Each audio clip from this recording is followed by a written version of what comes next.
I just got word that Seth Rogen has a few minutes and wants to stop by. Oh, if he has a few minutes, that's nice if he has a few minutes. That's great. He's got the big movie coming out this weekend that... this never happens with a comedy. Rotten Tomatoes is going fucking crazy for it. I think hovering's known near 90% last time I checked. Hovering known towards 90%. If I'm going to quote this fucking kid. If I'm going to quote this layered fucking kid. I can't believe that both he and Fez, as it gets to spring, are wearing t-shirt, shirt, sweater. It's nice out, dude. I think he's copying me. By the way, somebody said to me, why is Fez wearing a rag around his nice shirt? Because there is no form to that sweater whatsoever. He'd be better off with a fucking shawl, except for every time he fucking farts, it would be blowing up in the back, and people would know where it was coming from.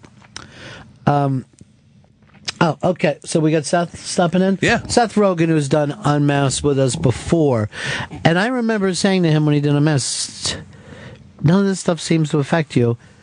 It's even more. I mean, it's just hit after hit, and he stays like a regular guy mode. He's unstoppable. That's Seth Rogen.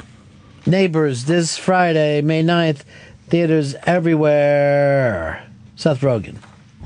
New cologne on, feeling so good, change the colors to my phone. Orange Kool-Aid, go good with Patron. Oh no, hell no, we still my ringtone. Free car wash, had to clean up the Dodge. Give back when I can, just playing my part. Church folks had a fish fry, mustard, hot sauce, light bread, French fries. Love for the big guy, hit the park. Boys showing off their hops, nappy roots on the radio. And you know what about last night, hit the big three. Bought some Air Force Ones, 4 tall tees. Man, I'm loving BG. Seth Rogen is in studio with us. Neighbors comes out this Friday, May 9th, in theaters everywhere. You can go to neighbors-movie.com. Good to see you, Seth. How's it going, man? I'm great. How are you doing, man? You know, it seems like it just keeps on buzzing on for you. I hope so. It seems like it's continuing right now, which is nice. I remember when we did the Unmasked, it was about 5 years ago in front of that audience down at Comics, and you were still young and it was still fresh. Yes. And, you know, you got that wonder, like, is it just taking off? Is it going, you know, but dude, it's been so steady, man. I've gotten like more comfortable with my career, I guess. Is that right? Yeah, at first you worry a lot, and I still worry sometimes, but I think, thank God, honestly, like, I feel like we've gotten better at recognizing what types of movies people like and what they don't, which is very elusive at first. You never really know.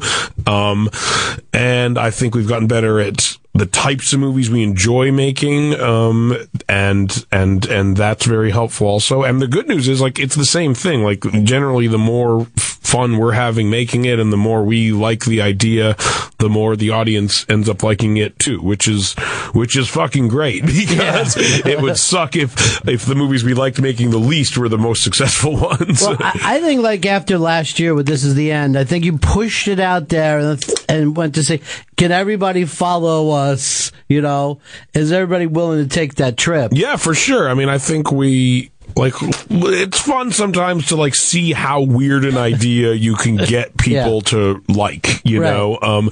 That's almost, and you can't make every movie like that because you will push people too far, I think, eventually. Like, Neighbors is not like that. Like, Neighbors it's an easy to wrap your head around concept. But yeah, every once in a while, it's fun to do a movie where it's like, let's see if we can actually get people to go on this ride with us. Neighbors happens to pretty much everyone who's sane. I think, you know, I think so too. If you decide not to become a maniac in your life, and, you know, at a certain point, you're like, hey, it's Saturday night, and I'm not going out. Exactly. Is that okay? I think, no. You start to realize, like, is that weird? And that I don't want to go out. And you start to feel guilty, like you're letting down the old version of yourself or something like that. Yeah. It's a very, like, it's true. Dimitri Martin has a funny joke. I think it's him, where he says canceling plans is like the social equivalent of, like, heroin. Like nothing's more gratifying in the moment than not going to a party that you said you were going to go to. And I think that is definitely, like, a sign that you're like old and lame, which I am. And then, like, you want to, because it kind of means that you're okay with yourself for the first time. It's true. Yeah, it kind of does. And I think that's like, you have to accept that, but it's hard to, I remember it was, like, it's hard, and I still grapple with it sometimes. I think you have like fear of missing out, as the kids say. Like, you don't want to not go to a party and then hear something fucking like, oh, that was the party where like Franco shit on someone's face and everyone watched. Like that, I would hate to miss that, but it doesn't seem like that's going to happen that often, you know? Yeah, that's sometimes. There used to be a thing like, if you were younger and you missed the party because your parents made you go on vacation or something. Exactly. You felt like you wanted to die. It's true. And I think it takes like a long time to get over that feeling, basically. There becomes a time that you go, I don't need to own the room anymore. I don't need to be that guy. Yeah. I'd rather watch Game of Thrones. Well, the Beatles always had this great line I never forgot, is all that magic feeling, nowhere to go. Nowhere to go. And that's the beauty of it, man. When you just said this, wherever it is, this is it. This is where I want to be. Yeah. It's true. It's a powerful moment. You know, there's so much happened with you with the Alzheimer's stuff. Yeah. I grew up in a family where my grandmother had it, lived with us. Oh, wow. So it was like the first 20-some years of my life. Oh, wow. You were inundated. Yeah, but it's very strange that even now, it's still kind of weird to hear people talk about it. It's very rare. It's very, it's taboo in a lot of ways. Yeah. And, like, I'm not of the generation when, like, cancer was considered very taboo. But, like, I hear about a time when, like, if a famous person got cancer, like, they was hidden, basically, until they died. And then you found out, oh, they died of cancer, basically, you know? And I think that's a similar thing with Alzheimer's. Like, people who have it don't talk about it. People who have it in their families don't talk about it that much.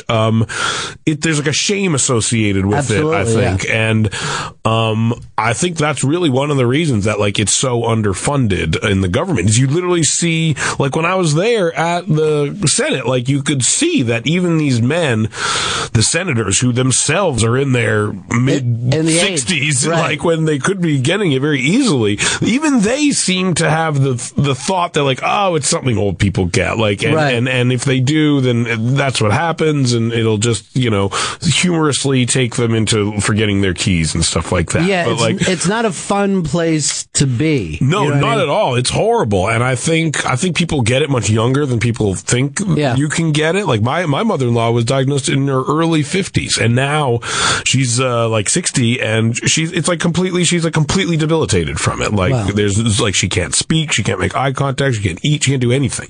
And again, I think most people just don't, you never see that, honestly. Like, I think most people literally don't know that that's what it does to you, and that it can do it to someone that young.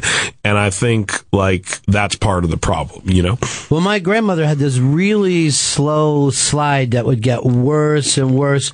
And I kind of grew up, and I never really talked about thinking, is that me? Is this some gene? Because you really don't know. You don't know, And then when people go, well, it's not a gene, but it could happen to anybody, I'm like, that doesn't make me feel any better. You know what I mean? Yeah, like, exactly. Just the fact that that's there. I know, it's true. It is. And it's, I mean, to me, like, the reason we started doing stuff is because they're, like, it gets very little funding from the government, and it's the only cause of death in the top 10 cause of death. People think now with new numbers that it's literally the number 3 cause of death in America.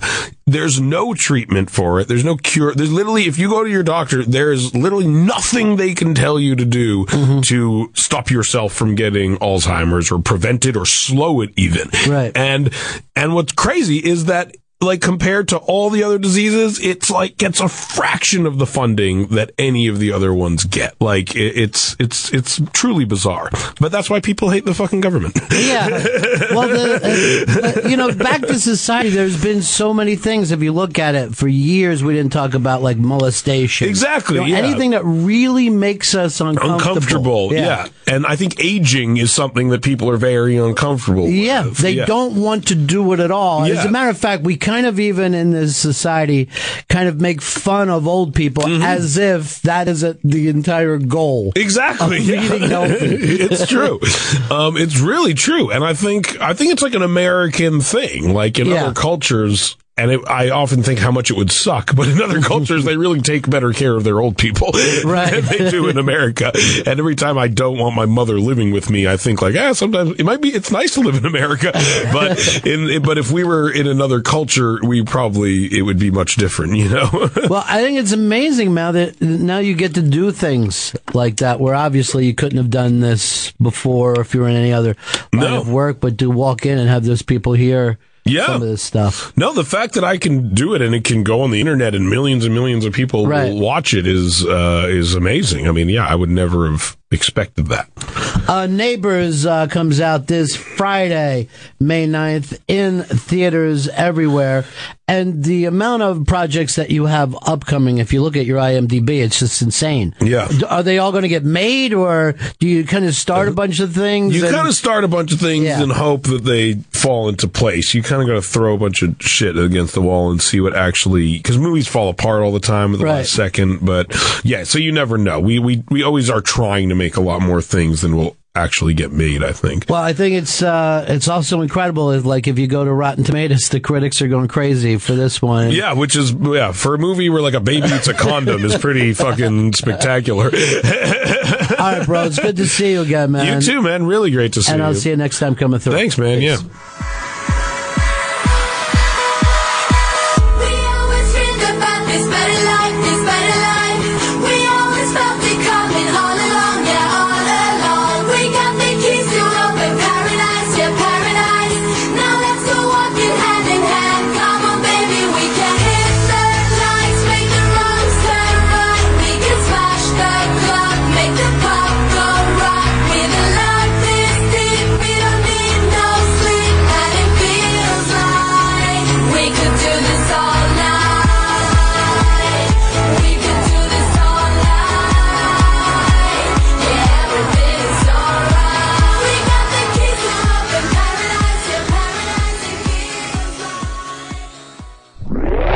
Fez on Raw Dog Sirius XM Comedy Hits Channel 99. This show is available on Sirius XM On Demand. Go to SiriusXM.com/on-demand for details.